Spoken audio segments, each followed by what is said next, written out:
ایک معصوم بچے کا خواب، ایک خواب جو ستاروں سے بھی زیادہ روشن تھا، ایک خواب جو نہ صرف اس کی زندگی بلکہ پوری تاریخ کا رخ بدل دینے والا تھا۔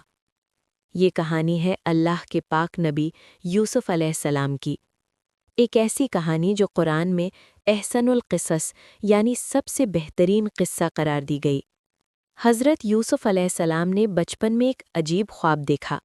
انہوں نے دیکھا کہ 11 ستارے، سورج اور چاند انہیں سجدہ کر رہے ہیں۔ جب انہوں نے یہ خواب اپنے والد نبی یعقوب علیہ السلام کو بتایا تو انہوں نے فوراً محسوس کر لیا کہ یہ عام خواب نہیں، یہ اللہ کی طرف سے اشارہ ہے۔ مگر ساتھ ہی انہوں نے یوسف علیہ السلام کو تنبیہ کی کہ اپنا خواب بھائیوں کو نہ بتانا، کیونکہ حسد انسان کو اندھا کر دیتا ہے۔ اور واقعی حسد نے ان بھائیوں کے دلوں کو اندھا کر دیا۔ انہیں محسوس ہوتا تھا کہ ان کے والد یوسف سے زیادہ محبت کرتے ہیں۔ شیطان نے ان کے دل میں وسوسے ڈالے۔ انہوں نے فیصلہ کر لیا کہ یوسف کو راستے سے ہٹا دیا جائے۔ ایک دن وہ یوسف کو کھیلنے کے بہانے جنگل لے گئے، اور وہاں ایک سنسان کنواں تھا۔ انہوں نے اپنے ہی چھوٹے بھائی کو اس گہرے کنویں میں ڈال دیا۔ سوچئے، اندھیرا، تنہائی اور ایک معصوم بچہ، لیکن اللہ کی حفاظت ساتھ تھی۔ قرآن بتاتا ہے کہ اللہ نے یوسف علیہ السلام کی طرف وحی کی کہ گھبرانا مت، ایک دن تم انہیں ان کا یہ کام یاد دلاؤ گے اور وہ پہچان بھی نہیں پائیں گے۔ کچھ مسافر گزرے، انہوں نے کنویں سے پانی نکالنا چاہا، اور ساتھ ہی ایک نورانی بچہ ان کے ہاتھ لگ گیا۔ انہوں نے یوسف علیہ السلام کو سستے دام میں مصر میں بیچ دیا۔ یہاں سے امتحان کا نیا دور شروع ہوتا ہے۔ مصر کے ایک عظیم افسر نے انہیں خرید لیا، گھر میں عزت دی گئی، اللہ نے انہیں حسن اور حکمت دونوں عطا کیں۔ مگر جب وہ جوانی کو پہنچے تو سب سے سخت امتحان آیا۔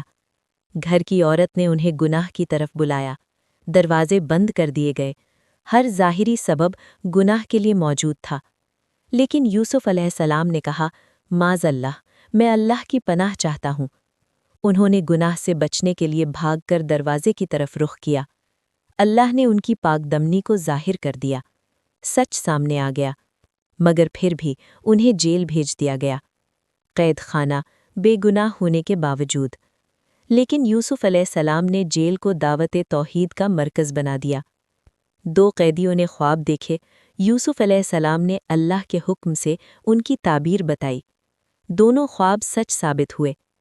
سالوں بعد مصر کے بادشاہ نے ایک پریشان کن خواب دیکھا، 7 موٹی گائیں جنہیں 7 دبلی گائیں کھا رہی تھیں۔ کسی کو سمجھ نہ آئی۔ تب ایک قید سے رہا شدہ شخص کو یاد آیا، جیل کا وہ سچا آدمی۔ یوسف کو بلایا گیا۔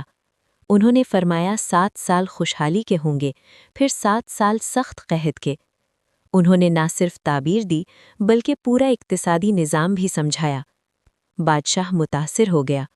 یوسف نے پہلے اپنی بے گناہی ثابت کروائی، سچ سامنے آیا، اور پھر انہیں مصر کے خزانوں کا ذمہ دار بنا دیا گیا۔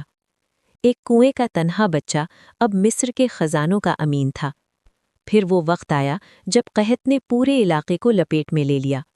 ان کے بھائی بھی غلہ لینے مصر آئے۔ وہ ان کے سامنے کھڑے تھے، مگر پہچان نہ پائے۔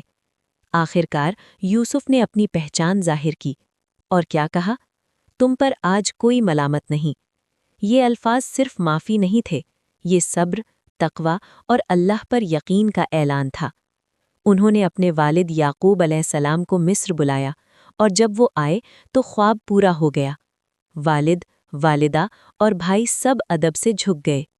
یہ تھا وہ خواب جو بچپن میں دیکھا گیا تھا۔ یہ کہانی ہمیں سکھاتی ہے، حسد تباہ کرتا ہے، صبر عزت دیتا ہے، اور اللہ کی تدبیر سب سے بالا ہوتی ہے۔ اندھیرے کنویں سے لے کر بادشاہی تک کا سفر، یہ تھا یوسف علیہ السلام کا سفر۔